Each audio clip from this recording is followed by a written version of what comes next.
Šodienas tēma ir interesanta, kas saistās ar tādu 4 burtu salikumu, kas saucās DORA. Tādiem tirgus dalībniekiem kā finanšu institūcijām. Saskarties ar šīm prasībām, šo direktīvu un viņas ieviest dzīvē, tas apjoms ir milzīgs. Tas ir ļoti tāds, nopietns, masīvs, milzīgs projekts. Mēs varam būt joprojām atbilstoši, bet mēs strādājam varbūt ar kādu ierobežotu ietvaru. Pieņem iekšēji, kāds tiek nozīmēts cilvēks, kas par šo atbildi padziļināti. Cilvēkam jau ir gandrīz 120% slodze un visi dara visu. Tiekam pāri šokam, saprotam, tas ir būtisks, tas ir sekundāri. Tev šāda ārējā ekspertīze noteikti palīdz. Labdien, cienējamie skatītāji, un es varētu teikt, arī klausītāji. Šodien gribās parunāt tajā ietvarā, kad daudz tiek runāts par tādu lietu par drošību, un apkārt mums dienas kārtībā daudz izskan par fizisko drošību, par militāro drošību, par ģeopolitisko drošību, bet mēs savā profesionālā darbībā saskaramies arī ar citiem drošības veidiem, kas izriet no dažādiem riskiem, un šodienas tēma ir interesanta, kas saistās ar tādu 4 burtu salikumu, kas saucās DORA, jeb digitālās operacionālās noturības akts, kas Eiropas Savienībā jau ir kādu laiku, un viņš ir aktuāls tādiem tirgus dalībniekiem kā finanšu institūcijām, un mēs plašākā kontekstā sākam domāt par finanšu institūcijām, mēs sākumā domājam par bankām, par apdrošināšanas sabiedrībām, bet starp šīm institūcijām arī ir ieguldījums sabiedrības investīciju fondi.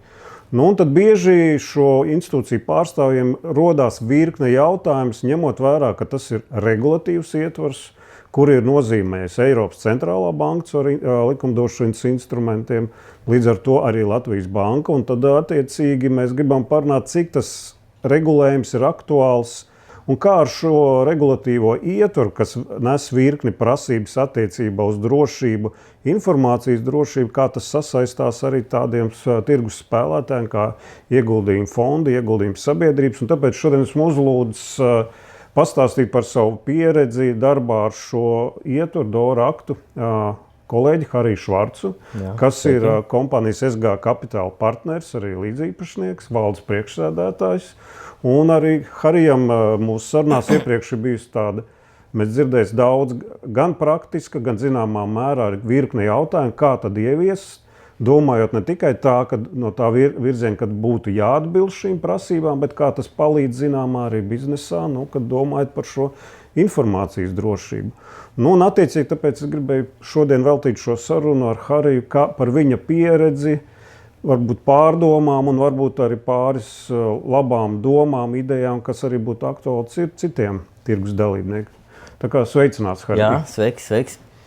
Lūk, tā kā varbūt, Harija, īsumā varbūt tādu varētu no savas puses pastāstīt pirmās pārdomas, sajūtas, kas radās, kad uzzinājāt, kad jums šis regulējums ir aktuāls, kādus jūs soļus veicāt, tādā pirmā pieredze saskara ar šo regulatīvo ietvaru jeb aktu. Jā, varbūt tas bija tāds daļējs šoks, jo kopumā DORA šis regulējums ar visiem tiesību aktiem mēs paskaitījām kaut kādas 250-300 lapas puses. Un tātad tas ir milzīgs dokuments. Ja? Un kuram likums pēkšņi uzliek saskarties ar šīm prasībām, šo direktīvu un viņas ieviest dzīvē, norientēties šajā informācijas apjomā ir ļoti, ļoti sarežģīti.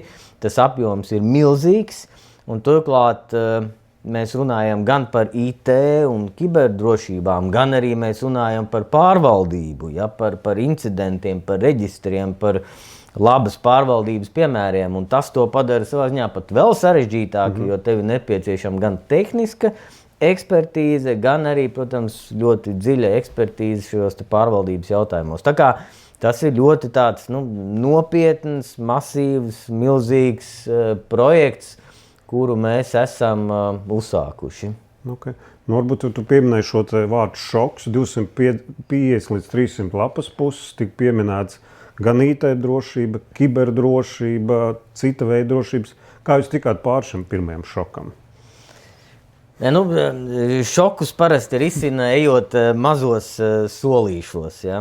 Mēs mēģinājām izveidot plānu, struktūru, saprast, kas ir darāms, kā ir darāms, vispār saprast strukturizēti šo tvērumu, saprast lietas, ko mēs saprotam, saprast lietas, kas ir vēl svarīgāk, ko mēs nesaprotam, kur mums vajag iesaistīt ārējos ekspertus vai jau no mūsu esošo ekspertu loka vai meklēt vēl, citus ārējos ekspertus, jo šis te mappings, jeb vienkārši, kad tu izliec šīs te kārtas uz galda un mēģini saprast šo te kopējo tvērumu, kas tur ietilpst un kā tas ir darāms, tas ir, protams, ka tāds ļoti būtisks moments. Un vēl, ko es droši vien gribu uzteikt, ir ļoti laba sadarbība arī ar regulātoru, ar Latvijas banku,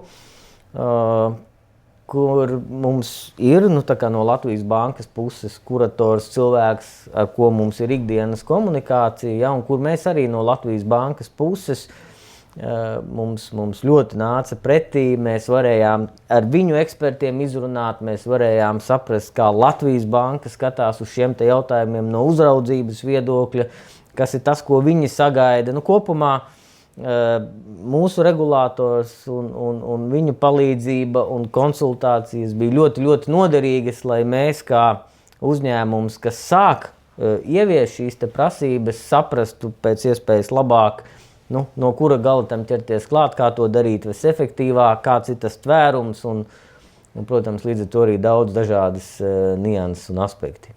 Jā, es to, ko dzirdu, tad pārsteidzoši, kad šeit ir liels atbalsts nācis tieši no regulātora. Ja, no vienas puses tās tā kā regulatīvas prasības, kur kāds saka 250, 300 prasības, cilvēks šokā, bet tad ir blakus arī pati Latvijas banka regulātora izpausmē, kur pēc būtības arī sniedz savu atbalstu. Ja? Tādā ziņā priekš šo dzirdēt. Jā, tas mums katrā ziņā ir ļoti laba sadarbība, un regulātors noteikti ir vērsts uz labu sadarbību, un lai palīdzētu mums pēc iespējas labāk izprast, kā tas jādara, un arī, lai mēs saprastu, šo te labo praksi un šīs te gaidas no Latvijas bankas puses.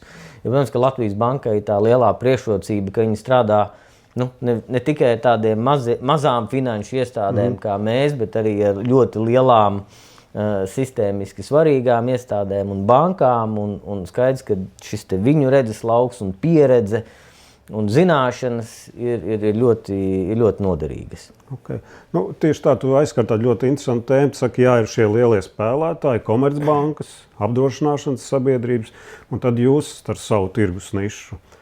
Un tad vai šī brīdī jūs paši vai arī ar Latvijas bankas atbalstu spējāt nodalīt, tā saprotot, ok, šis ir tas milzīgais ietvers, kurš sākotnēji liekas, bet tas taču uz mums viss taču nevar būt kā tiecās, vai tad pasakot tādu mierīgu prātu, pastot, jā, mēs gribam atbilst, bet tomēr ir virkne prasības, kas tomēr mēs noliktu malā attiecībā uz lielām bankām, teikt, tas uz mums, ņemot vērā mūsu izmēru un mūsu biznesa sarežģītību, mēs varam būt joprojām atbilstoši, bet mēs strādājam varbūt ar kādu ierobežotu ietvaru. Jā, tas, kas mums bija skaidrs, ir šis te svarīgais vārds proporcionalitāte. Droši vien mums šodien viņš būs jāpiemina visu laiku. Vēl Latvijas bankai ir tāda riskos bāzēta pieeja, ko daudzi, kas ar naudas AML aspektiem un sankcijām, ir saskārušies, zina, bet es teiktu, ka tas princips jau kaut kādā ziņā ir līdzīgs arī šeit. Šī te riskos bāzētā pieeja, jeb proporcionalitāte, kur mēs tiešām atbilstoši savam izmēram, mēs esam ļoti mazs, tā salīdzinot ar bankām, finanšu tirgu spēlētājs, bet mēs esam regulēts, mēs esam licencēts. Mums ir jāievieš nosacīt tādas pašas prasības, kā ievieš lielās Latvijas un Eiropas bankas, ar daudz sarežģītāku biznesu, simtiem dažādu biznesa novirzienu. Un attiecīgi tas mūsu lielais izaicinājums ir saprast, kas ir tas būtiskais, kas ir tas svarīgais, uz ko mēs to attiecinām, un vienlaicīgi saprast, kas ir tas, kas varbūt ir sekundārs, uz ko mēs varam tik ļoti nefokusēties.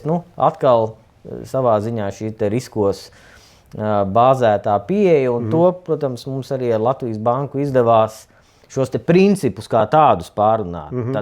Tas lēmums un tā biznesa zināšana jau vienmēr ir mūsu pusē, bet tas, kad arī ar regulātoru mums izdodās saprast šo te ietvaru, šos te pamatprincipus un kā šai lietai pieiet, tas, protams, ir ļoti būtiski un svarīgi. Nu jā, un tad varbūt šis tiešām varbūt daloties arī ar citiem tirgus spēlētājiem, kas būtu noderīgi no jūsu pieredzes. Tu mini attiecīgi, jā, būtiskākais, svarīgākais, un tad ir sekundāras lietas. Kādi varbūt ir tās pastoties Rekvidora ietvars, kas tiešām jūs nevis skāra, bet kas jūsuprāt bija tie būtiskie aspekti, uz kuriem jūs saprata, jā, tas ir mūsu? Jā. Tā kā mēs jau esam regulēts tirgus dalībnieks, tad skaidrs, ka mums jau bija esošas IT politikas un procedūras, un mums ir risku pārskati un teiksim, kopumā operacionālais risks dažādos segmentos mums tiek skatīts. Tā kā mums gluži nebija tā, ka mēs sākām no nulles, jā. Bet skaidrs, ka šī te direktīva, viņa iet daudz tālāk, daudz padziļinātāk, daudz specifiskāk. Tā kā, mums bija no kurienes atspērties, bet mums tagad vajadzēja izveidot šo te ceļa karti, kā iet uz priekšu, daudz padziļināt, daudz sīkāk. Ja, un tad, viens ir, protams, apzināt šo te likumdošanu un likumdošanas prasības, un tad mēs skatījāmies arī, kas mums ir IT resursu pusē un kas mums ir nosacīti tādas tā kā labas pārvaldības pusē un kas ir tās lietas, kurām pievērst uzmanību un ar ko sākt. Un tu arī tagad pieminēsim resursi. Un es domāju, ka katrs jautās, vienmēr biznesā, tu izsver, ko ir riski, ja, un tev par risku vadību jāmaksā. Ja. Un tad ir biznesa, ja kaut kā man ir nauda jāpelna. Un tad rodās jautājums, vai šis prasīja kaut kādu papildus resursu, jo kā arī tu mini, kaut kas jau daudz, kas līdz šim ir izdarīts. Ja. Gan ir IT politika, kas ir attiecīgas procedūras iestrādātas, apstiprināts, ir dokumentācija, ja, tagad to vajag ievirt. Bet vai tas prasīja kaut kāds papildus resursus, cilvēciskos, varbūt piesaistīt kādu ārējo piegādātāju, ja, pārskatīt piegādātāju sarakstu, pārskatīt līgumus, kas prasa resursus, vai varbūt mēs esam esošā cilvēka resursu, datorsistēmu ietvaros, programmu ietvaros, mēs turpinām vienkārši sakārtojam. Ja? Jo tas ir, kas, es pieņemu, bieži cilvēks biedē. Tas noteikti prasīja papildus resursus, jo pirmām kārtām jau iekšējos resursus, ja, jo, teiksim, sevišķi mazā uzņēmumā, katram cilvēkam jau ir gandrīz 120% slodzi un visi dara visu, un tas darbu klāsts jau ir ļoti liels, un tad, kad tev nāk šādas te jaunas prasības, tad tev atkal vajag domāt, kurš ar to nodarbosies, un kā izveidot šo sistēmu, un tev ir jāiegulda milzīgs resurss, un darbiniekiem jāiegulda milzīgs resurss, lai izprastu šīs te prasības, un tad, lai saprastu, kā to visu risināt. Ja? Tā kā, protams, ka tas sākums ir iekšējais resurss, ja? Jo tā atbildība jau vienmēr būs tev pašam, tu nevari outsourcēt risku un atbildību. Ja? Bet ko mēs varam darīt? Mēs varam identificēt, kas ir tās jomas, kur mums šīs zināšanas varbūt ir nepietiekamas, vai kur mēs neesam pārliecināti, vai kur mēs gribam atkal pārliecināties, vai šī labā prakse ir ieviesta un ko mēs varētu darīt savādāk vai labāk. Un tad, protams, šie eksperti, ko mēs varam piesaistīt no ārpuses, kuri ir to darījuši, kuri to ir darījuši citās organizācijās, kuri var padalīties ar to, kas ir labs darīts Latvijā vai starptautiski, un sevišķi arī par daudziem tehniskiem IT saistītiem jautājumiem, kas nav mūsu tāda ikdiena, palīdzēt norientēties. Ja? Un tur, protams, šī ārējā ekspertīze šajās jomās, ko mēs esam identificējuši, ir kritiski svarīga. Un Latvijā ir šī ekspertīze? Latvijā es teiktu, ka viņu nav daudz. Nav tā, ka telefona grāmatā vai Google vai čatā ierakstot, ka tev uzreiz viņi izlec ārā, bet mums savā ziņā paveicās apzināt cilvēkus un organizācijas, kurām šī kompetence bija, jo viņi, protams, ka ir specifiski. Viņi ir ļoti specifiski, tas nav nezinu, tas nav tavs IT pakalpojums sniedzējs, tas arī nebūs tur atbilstības oficiāls compliance officer parastais. Ja? Tā ir kombinācija starp šīm te divām zināšanām, jomām milzīgām, kas ir nepieciešama.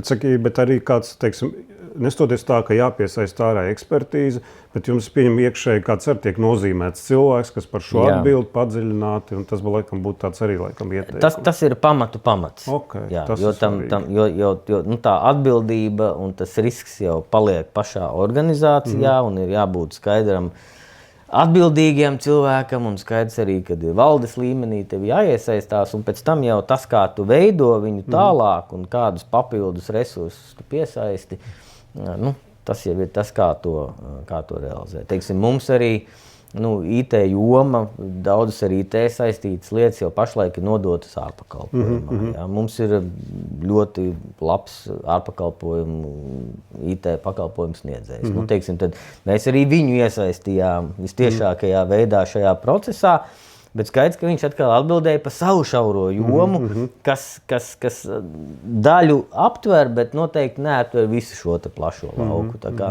tas ir tāds jautājums par resursiem pakalpojumu sniedzējiem, kas tiek iesaistīti. Tas bija tāds, zināmā, labi iestāsti, bet noteikti bija varbūt kaut kādas tomēr kļūdas, ko šodien atskatoties tajā procesā, kas tika padarīts, šodien varbūt teikt, nē, mēs varbūt darīt savādāk kaut kur, varbūt kaut ko citiem klausītājiem tagad paklausoties jūsu pieredzi, varbūt, ko nevajadzētu darīt, varbūt.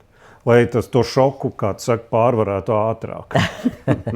Es neteiktu, ka mums būtu kaut kādas tādas lielas kļūdas, un mēs arī tagad vēl esam procesā, un tas ir tā ir lieta, ko mēs turpinam attīstīt, un ko mēs arī katru gadu pārskatīsim un attīstīsim. Mēs nesākām no nulles tukšā vietā. Mēs zinājām, mums jau bija, teiksim, pamats un daļa jau šo te risku bija identificēti. Protams, es neieteiktu vienkārši, iemest kādā mākslīgā intelekta rīkā un palūgt, lai kaut ko uzģenerē un to parakstīt un nolikt plauktiņā. Skaidrs, ka šeit tomēr ir nepieciešams apzināt šīs te funkcijas, šos te riskus, tā kā līdz kaulam saprast. Kritiski paskatīties. Jā, saprast, teiksim, kas ir šie te rīki un sistēmas, kuras mēs lietojam, kur šie te riski, teiksim, slēpjās, un tad uz tā bāzes arī veidot visu šo te pārvaldības sistēmu.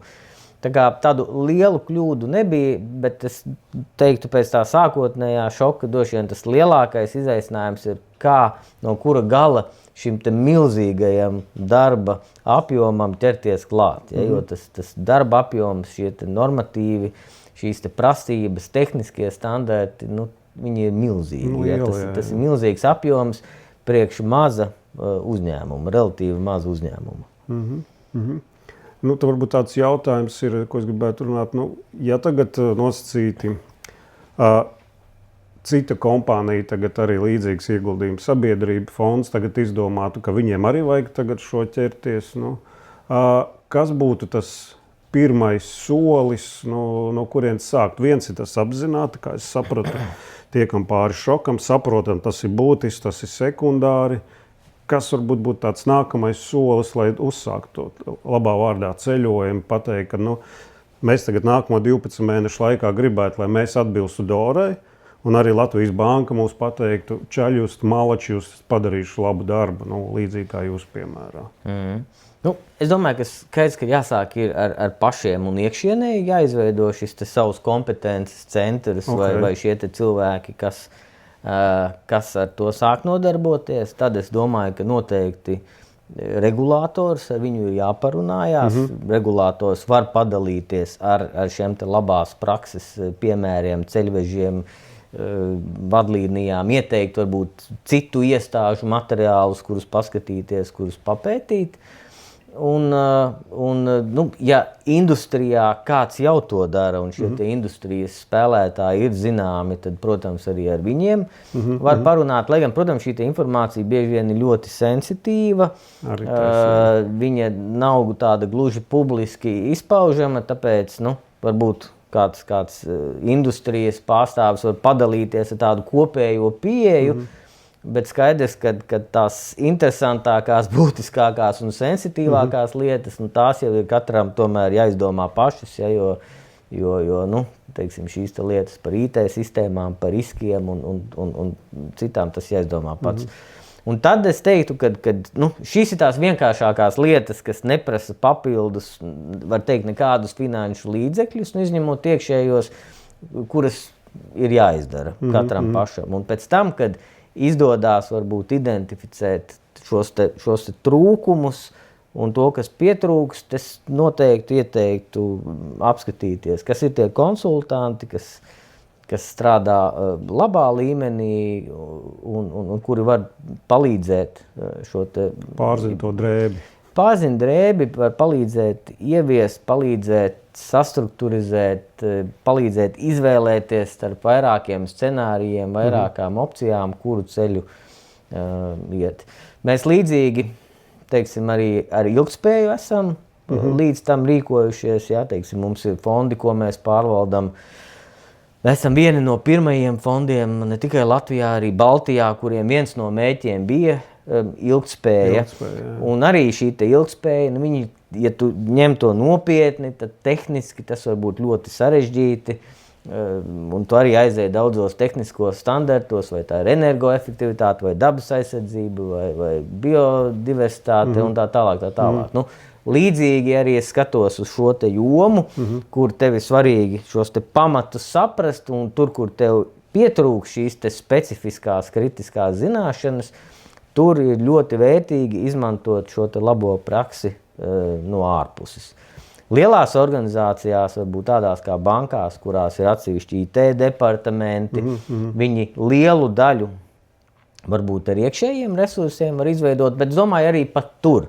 To darot pirmo reizi, tev šāda te ārējā ekspertīze noteikti palīdz. Ja? Pēc tam jau to darot atkārtot vai uzlabojot, tev jau ir no kurienes atspērties. Bet to darot pirmo reizi ir labi, kad ir kāds, ar ko pakonsultēties. Okay.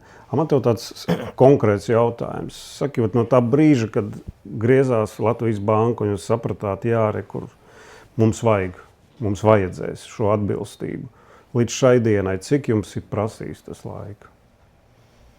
Nu, citi klausītāji varbūt tad gribēs skatītāji saprast. Nu, es domāju, ka mēs jau tā pusgadu mēs samērā aktīvi jau darbojamies un apzinājām šos te jautājumus, teiktu, vēl pat pirms pusgada. Un mēs vēl turpinām ar to nodarboties, un vēl turpināsim ar to nodarboties. Tā kā tas nav tāds darbs, ko tu vari pabeigt, uzlikt zīmogu un aizmirst. Ja? Tā ir lieta, kas visu laiku attīstās, jo arī mainoties biznesam, mainoties tam, ko mēs darām, tev kārtējo reizi ir uz to jāpaskatās un jāpielāgo un jāizvērtē, vai tev, teiksim, tās politikas procedūras, tā praksa, ko tu esi ieviesis, vai viņa ir aktuāla vai vairāk nav aktuāla, un atkal būtu jāatjauno. Tagad tas ir tāds process, ko tu vienreiz sāc un nekad nebeidz. Tas ir pusgads, tāds pirmais solīts. Mūsu gadījumā, tāda samērā aktīva darba. Bet tas aktīva nav. Jā, tā ka kāds visu laiku ar to nodarbojās un tev ir informācijas apmaiņa un dokumentu izstrāde un tikšanās un vispārējais. Okay.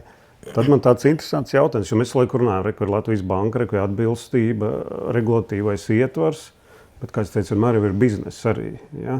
Bet ja tagad pasties, ir DORA, šis ietvars, šīs prasības, tur no vienas puses, mēs runājam par atbilstību, bet vai tas ir tomēr arī palīdzējis jūsu biznesam? Ja? Jo mēs šodien par drošību runājam, un drošību IT sfērā, digitālā sfērā, darbā arī ar klientiem pats par sevi. Ja? Vai tas ir palīdzējis arī šīs DORA ietvars arī priekš biznesa jums?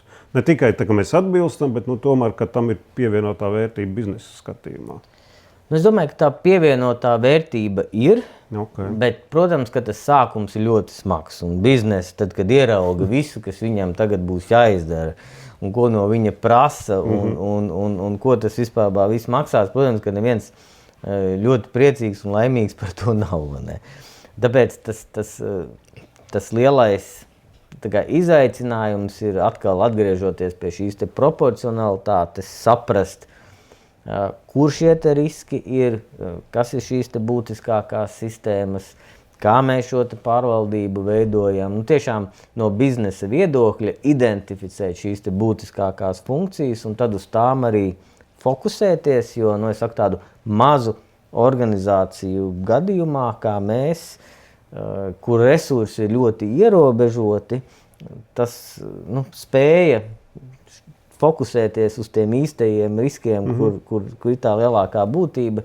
Tas ir tas svarīgākais, un kas ir interesanti, kad arī, tad, kad bizness saprot, ka tik tiešām tie riski ir, un kad varbūt, teiksim, tur vajadzētu domāt vairāk un skatīties, teiksim, kas ir jāizdara, lai šie te riski neiestātos, tad jau arī, protams, bizness sāk daudz vairāk novērtēt. Jo tie bīstamākie riski jau ir tie nevis, kurus mēs zinām, bet par kuriem mēs pat nezinām un nevaram iedomāties. Tie jau ir tie bīstamākie, jo pret tiem skaidrs, ka nekāda stratēģija un nekāda tāda risinājumi nav pat vēl ieviesti. Jā, Klau, arī, kas ir interesanti, skatītājiem būs noteikti interesanti, saprotot to, ka tomēr nevajag nobīties no tā sākotnējā šoka, kad ir Latvijas banka, kas ir atbalsts liels. Jā.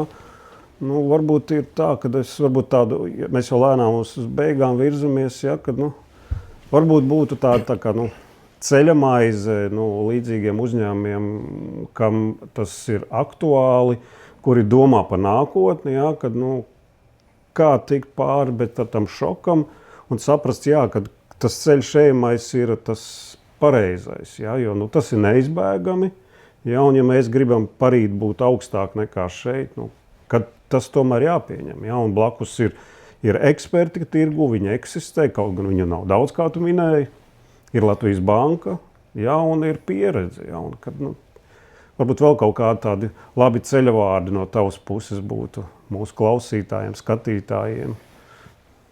Droši vien, ka es varu atkārtot tikai to, ko es jau iepriekš teicu par šiem te ekspertiem, kurus ir jēga apsvērt un ir jēga ieteikt. Mēs gājām šo ceļu, es teiktu, caur audita prizmu, jo mēs kā regulēts finanšu subjekts, tātad gan pats fonds, gan pārvaldnieks, gan arī visi fondam piederošie uzņēmumi tiek mums katru gadu auditēti. Un kā tu droši vien labāk par mani zini, tad iekšējās kontroles sistēma un kontroles sistēma šīs te darbspējas izvērtējums ir, var teikt, daļa no ikgadējā audita, un tāpēc mēs to vienkārši pavilkām vienu soli tālāk, ka strādājot arī ar auditoriem, mēs ne tikai, var teikt, šo te iekšējās kontroles sistēmu izvērtējam padziļināt, bet arī pa lielam nodrošinām kopējo tādu noturības pārbaudi visam procesam un uzņēmumam arī kopumā. Tādējādi tas tāds kļūst par tādu visaptverošu pieeju, un, protams, mums bija arī ļoti svarīgi un ērti, ka teiksim, konsultanti, ar ko mēs strādājām, arī ļoti labi izprot mūsu biznesu kā tādu. Ja? Jo, lai mums būtu vienota izpratne par riskiem, jo, protams, tad šiem te ieteikumiem ir arī daudz lielāks svars, jo tā biznesa izpratne jau ir pamats gan mūsu pusē, gan arī šo te konsultantu pusē, ja, jo tas ir ļoti būtiski. Jā, ko, Hari, es teikšu tev lielu paldies par šo iedrošinošo stāstu, ja, un tiešām šis DORA ietvars ir aktuāls visiem finanšu tirgus spēlētājiem, un svarīgi, kā mēs pārnesam to tā nelielākā teici regulatīvā šoka, kad viņi ir daudz, bet tu sāc domāt par saviem riskiem, aktuāliem riskiem, tu domā par savu biznesu, ja, un tad tu lēnām transformējies, ja, un ej to drošo ceļu. Tā kā es domāju, cienījamie skatītāji, jums būs tādas interesantas domas, pārdomas, kad jūs arī sastapsieties, un iespējams arī tiem, kam kļūst tas aktuāls, vai nu jūs ieguldījuma fonds vai liela komercbanka, kur jums regulators nāk un uzdod dažādus jautājumus, kad pie Latvijas bankas jūs varat griezties pie cilvēkiem, kam ir šie pieredze, praktiskā pieredze, un lai turpmāk, es teiktu, jums veicās, un lai vienmēr jums ir drošība, jūsu biznesā vienmēr eksistē, ne tikai tā, par kuru mēs šodien televizorā runājam, bet kur saistās ar jūsu biznesu un jūsu veiksmi. Tā kā lai izdodas. Paldies par uzmanību. Paldies, Harij. Paldies.